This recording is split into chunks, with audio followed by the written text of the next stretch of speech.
신명기는 두 번째 율법이라는 그런 뜻인데, 호렙산에서 받은 십계명이 있었죠. 근데 그걸 다시 어떤 하나님이 십계명을 준 것이 아니고 새로운 세대에게 율법을 새롭게 의미를 부여해서 설명한다 해서 신명기라는 말이 붙여진 것입니다. 신명기의 근본적인 내용은 율법을 설명하기를 시작하였더라라는 말에서 신명기라는 말이 쓰여지게 된 것이죠. 신명기는 근본적으로 내용적으로 따져보면은 결국 십계명에 대한 이야기입니다. 우리가 성경을 많이 보고 또 읽고 듣지만은 성경 66권 전체의 내용을 10개로 쪼개란다면 십계명으로 요약할 수가 있어요. 모세 오경은 십계명에 관한 말씀이죠. 그래서 십계명에 대해서 신명기는 깊이 설명해주고 있는 것이죠. 우리가 십계명을 잘 지키고 정말 십계명을 늘 기억하고 십계명을 잘 지켜 살면 여러분의 삶은 걱정할 게 없어요. 하나님이 책임져 줄 줄로 믿습니다.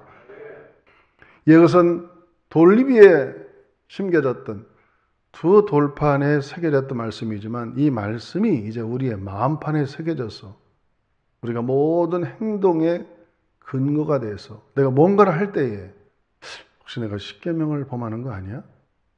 그렇게 한번 물어볼 필요가 있는 것이죠. 십계명을 내가 얼마나 잘 지키고 있는가. 그래서 출애굽기와 신명기에는 십계명에 관한 말씀이 나오는데 출애굽기에는 20장에 십계명이 나오고 신명기는 5장에 십계명이 나옵니다. 그 중에서 약간 다르게 접근하는 두 가지의 차이점이 있습니다.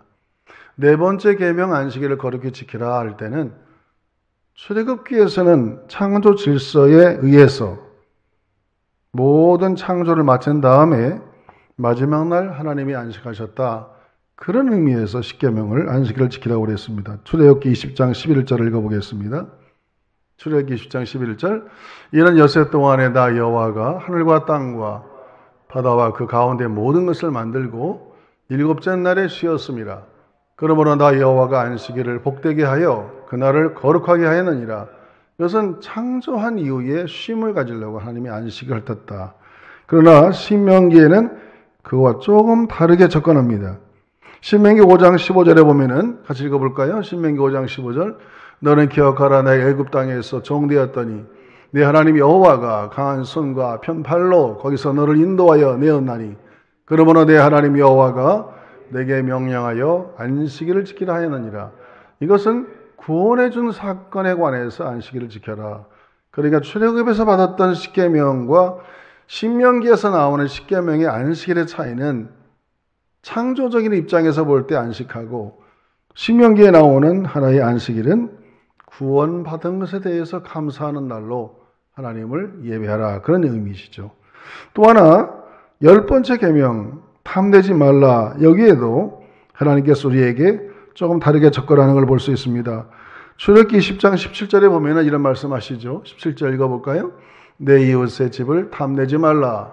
내 이웃의 아내를 그의 남종이나 그의 여종이나 그의 소나 그의 나귀나 물은 내 이웃의 소유를 탐내지 말라.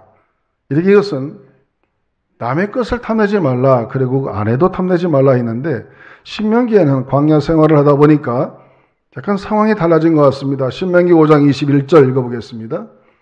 내 이웃의 아내를 탐내지 말라. 내 이웃의 집이나 그의 밭이나 그의 남종이나 그의 여종이나 그의 소나 그의 나귀나 내 이웃의 모든 소유를 탐내지 말지니라.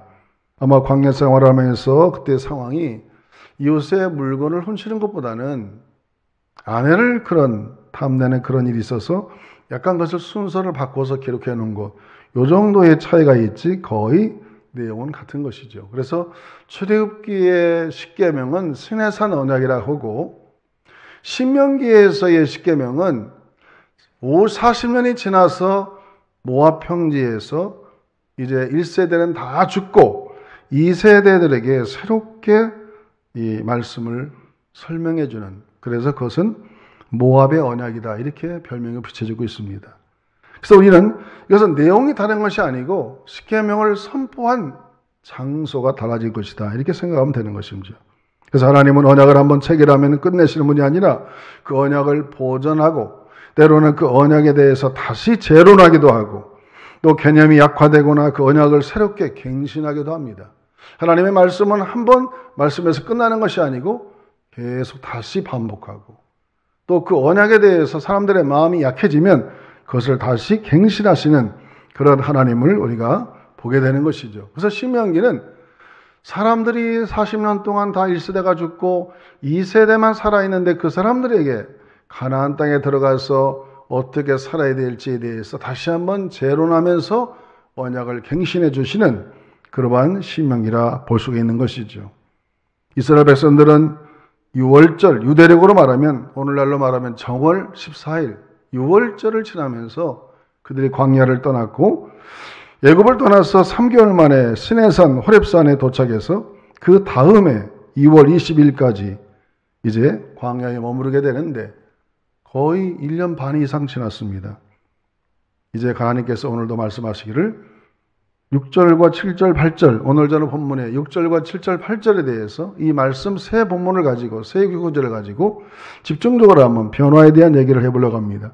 우리 하나님 여호와께서 호렙산에서 우리에게 말씀하여 이르시기를 너희가 이 산에 거주한 지 오래되었다. 따라합시다. 너희가 이 산에 거주한 지 오래되었다. 그래서 빨리 약속의 땅으로 가라 그러는 거예요. 원래는 한 2, 3주면 가는 땅이었는데 너무 가다 보니까 지체가 됐어요. 호렙산에서 약 10개월 동안을 지체했습니다. 십계명도 받고 그래서 계명을 받은 대로 하나님이 회막도 지켜야 하고 또 인구조사도 1차 하게 돼서 모든 것이 준비된 상태에 이제 하나님 말씀이 떨어져서 약속의 땅으로 나가라 그렇게 말씀하셨어요. 이런 본문을 6절과 7절, 8절을 통해서 저는 오늘 변화에 대한 말씀을 같이 한번 생각해 봤어요. 우리 하나님은 항상 우리가 변화를 하기를 원하고 변화 추구하기를 원하죠. 어디가 정체되어 있는 걸 원치 않아요. 이 본문을 가지고 많은 하나님의 종들이 설교를 많이 했더라고요. 하나님의 백성들이 하나님께서 한 곳에 오래 머물러서 정체되어 있으면 썩게 되어 있잖아요. 미국의 성결교단, 미국에도 성결교단이 많은가? 우리는 홀리 이반젤리칼 처치인데 미국에는 이반젤리칼 처치가 많습니다. 우리 성결교단하고는 관계는 안 맺고 있지만은 같은 성결교단이에요. 심슨이라는 사람의 영향을 받아서 이반젤리칼 교회가 많은데 그 중에서 가장 탁월하고 굉장히 탁월했던 목사님 중에 한 분이 누구냐?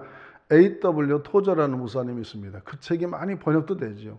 이분이 한 번은 이런 설교를 한 적이 있습니다. 30여 년 동안 목회하면서 굉장히 교회를 부흥시켰는데 그 다음에 랏와 리바이블이라는 그런 설교예요. 영어 좀 발음을 제가 사전을 다 찾아봤어요. RUT 이것을 어떻게 발음하느냐. 이것은 아메리칸 스타일로 발음한다면 러트라고 발음해요. 러트. 이것은 어떻게 보면은 상습적이고 루틴이란 말이에요. 루틴 하면 아주 판에 박힌 사람이다 그런 말을 하잖아요. 항상 변함이 없는 그냥 그대로예요. 10년 전이나 20년 전이나 아무런 변화가 없는 판에 박혀 사는 사람, 정체된 사람 이렇게 말하는 것이죠. 그 다음에 ROT는 미국식으로 발음한다면 라트라고 합니다. 라트. 이것은 뭐냐? 너무 정체가 되어서 부패해 가는 거예요.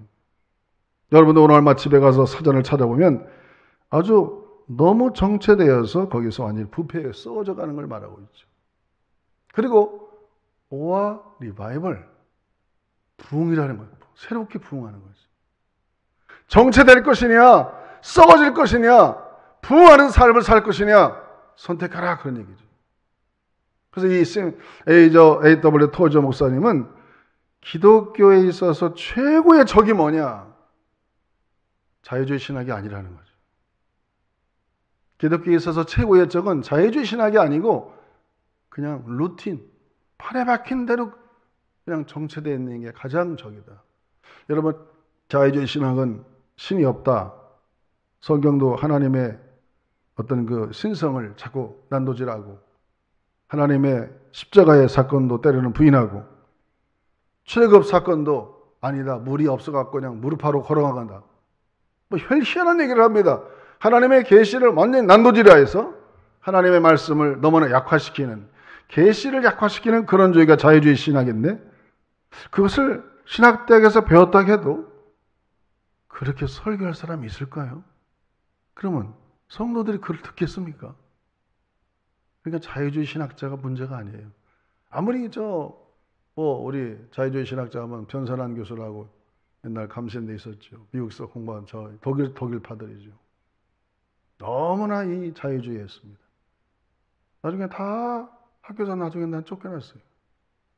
그런 걸 배워서 현장 가서 설교하면 누가 그 설교를 듣고 앉았겠습니까? 이게 잘못됐네. 저 목사님 왜 그러는 소리 할까? 저 부활이 정말 사실이야? 이렇게 말하면 안 듣지요. 그러니까 자유주의 신학이 문제가 아니라 진짜 교회의 문제는 뭐냐? 참된 교회의 원수는 무엇일까? 그것은 조직과 프로그램에 있어서 일상화에 빠진 너무 틀에 박힌 변화가 없는 것이 교회의 최고의 적이다. 이러다 앞으로 좀 나가야 되는데 너무 너희들가 좀 신의 산에서 오래 있었어. 하나님이 내가 준 약속의 땅이 있는데 더 나은 미래를 향해서 네가 나가야 되는데 왜 여기서 하나님의 신이 역사에서 십계명도 주시고 거기서 회막도 만들고 여기가 좋사오니 여기 있겠습니다. 그렇게 하면 안 된다는 것이죠. 하나님이 더 좋은 약속의 땅을 예비한 증거로 앞으로 나가라. 그렇게 하나님께서 말씀하시는 것입니다. 그러므로 우리는 항상 변화를 추구하는 성도들 되시기를 주의 이름으로 축원합니다. 여러분의 심령을 변화시키려는 것은 하나님 말씀밖에 없어요. 두 번째로 오늘 이 본문의 말씀에 보면은 이런 말씀이죠. 왜 우리가 변화되어야 되느냐? 변화에는 세 가지 이유가 있습니다. 이것을 놓고 스퍼전 목사님도 이 본문을 설교했더라고요. A.W. 토저 목사님만 설교한 게 아니라 이 스퍼전 목사님도 신명기에 보면 이 말씀을 설교했는데 이 본문을 가지고 나아가라. 따라합시다. 나아가라. 앞으로 나가라는 거예요. 자꾸 하나님 백성은 앞으로 나가야 돼요. 전진해 나가야 됩니다. 뭔가 새로운 개척을 해 나가야 돼요. 정체되는 걸 하나님 싫어합니다. 우리가 왜 변화를 해야 되느냐? 이 세상에는 안 변하는 게 없다는 거예요. 여러분 얼마나 환경이 변하고 있습니까? 지금 여러분도 오래오래 사신 분도 계시고 저도 벌써 이제 몇십 년을 살았는데 이런 경우는 처음 만나는 것 같아요. 웬만한 바이러스는 그냥 지나가는데 이렇게 올 스톱이 돼가지고 전 지구가 그냥 다 스톱되는 거는 정말 저도 처음 보잖아요. 앞으로 이런 일이 또 안 온다고 우리가 어떻게 말할 수 있겠습니까? 이 세상은 점점 변하고 있고 또 사람도 계속 변합니다. 사람의 인간성도 많이 변해요. 이 세상에서는 안 변하는 게 없습니다. 나는 영원히 청년이 되겠다고 아무리 혼장남해도 세월을 이길 장사는 없어요. 다 변하게 돼 있습니다. 때가 되면은 다 은퇴도 하고 이제는 주님 만날 날을 기다리는 것입니다.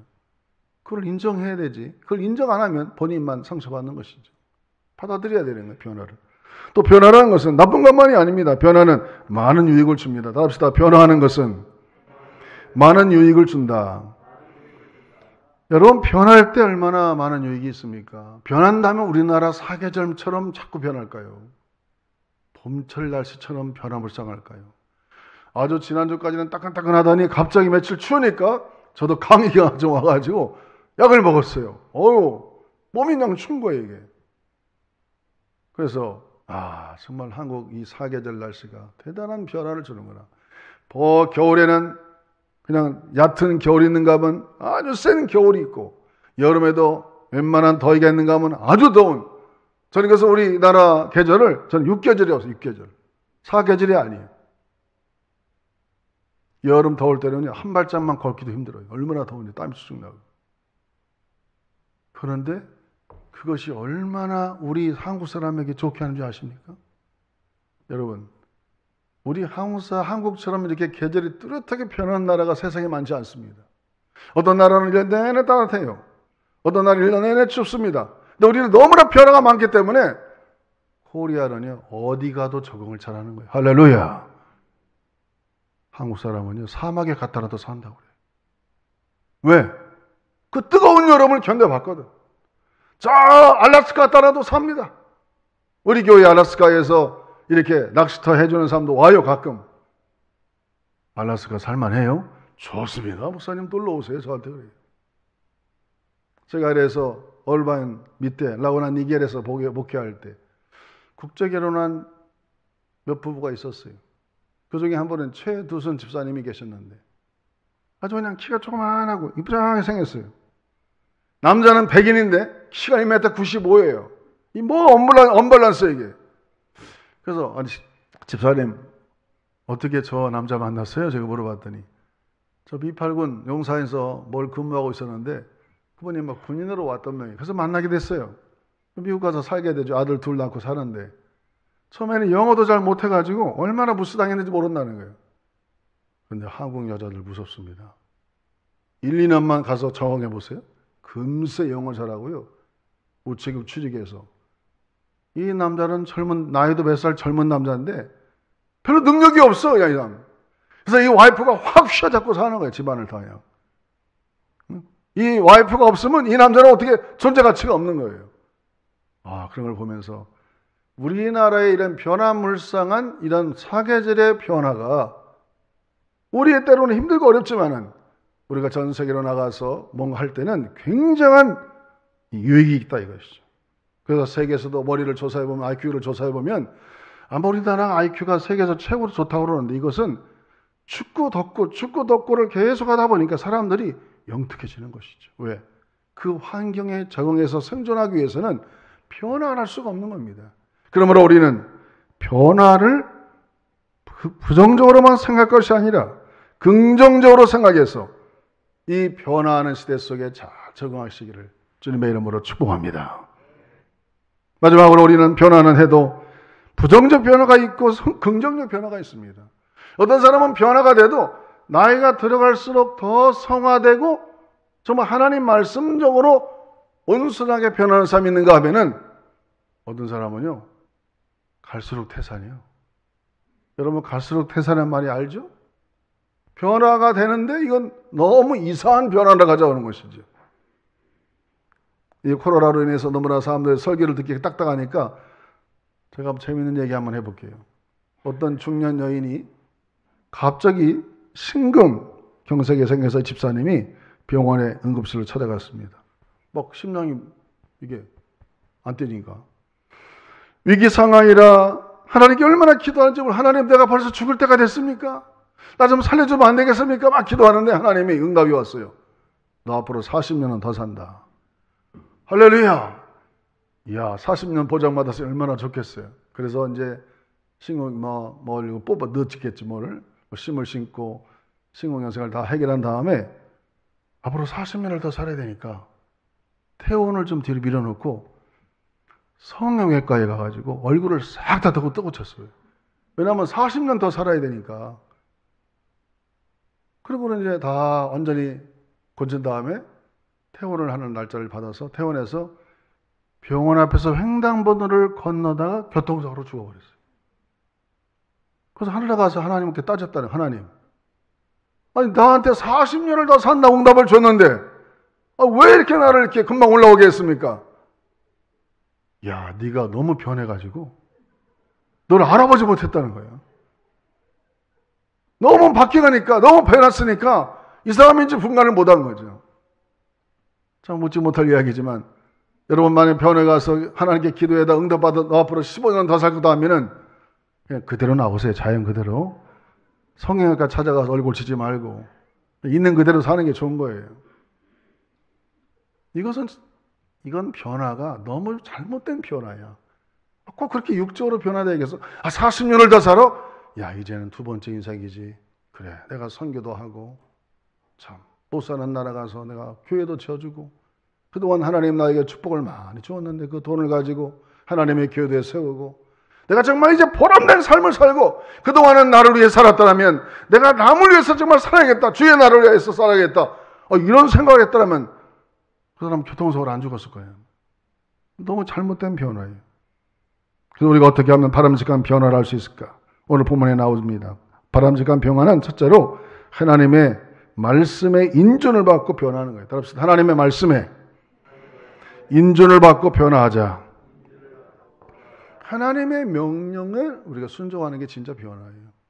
오늘 하나님께서 6절에 말씀하시잖아요. 우리 하나님 여호와께서 호렙산에서 우리에게 말씀하여 이르시기를 너희들 너무 이 산에 오래 거주했다.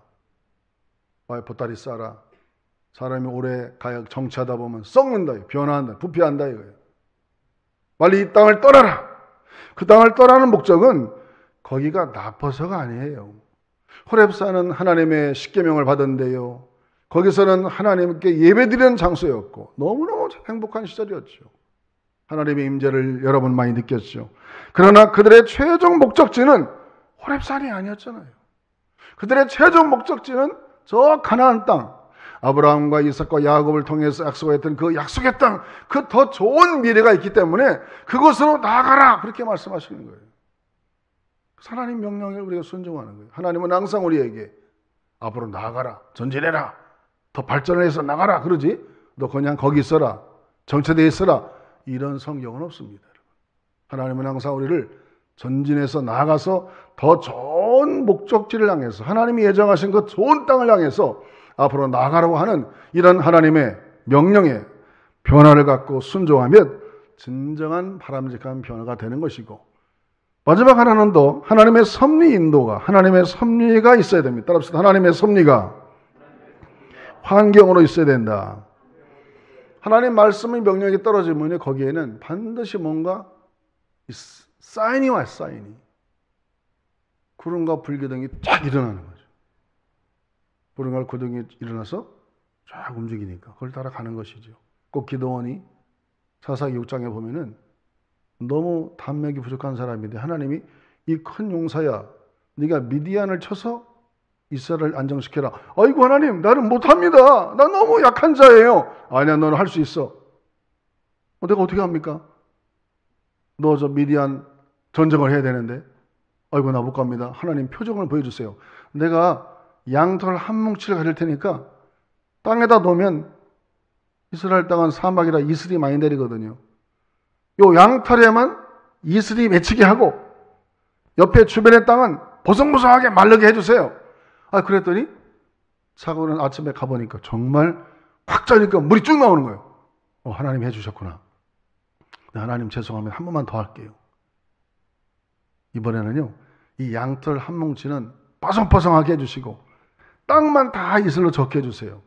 그래서 그 다음에 가보니까 정말 하나님이 이 양털은 너무나도 물이 안 묻어서 포송포송하고 땅은 흥건히 젖어서 하나님의 사인이 왔다. 그래서 그 약한 기드온이 32,000명을 모았는데 다 가라 300명 가지고 미디안 145,000명을 완전히 물리친 줄로 믿습니다. 이게 진정한 하나님의 바람직한 변화라는 것이죠. 어떤 하나님의 명령과 하나님의 사인이 같이 해대서 하나님이 환경적으로도 순조롭게 모든 걸 인도할 때 그것이 하나님의 변화의 역사가 일어나는 것이죠. 여러분 신명기를 쭉 여러분 한 절 한 절 10절씩 때로는 20절씩 읽어가면서 모세오경 전체를 요약한 책이니까 굉장히 그 중요한 의미들이 많습니다. 여러분 하나님 말씀을 묵상하고 깊이 묵상하면서 변화하는 성도가 되기를 축원합니다. 따라합시다. 앞으로 나아가자. 변화를 추구하자. 교회의 가장 적은 정체되는 거예요. 변하려고 하지 않은 거예요. 그것은 썩어지게 되어 있습니다.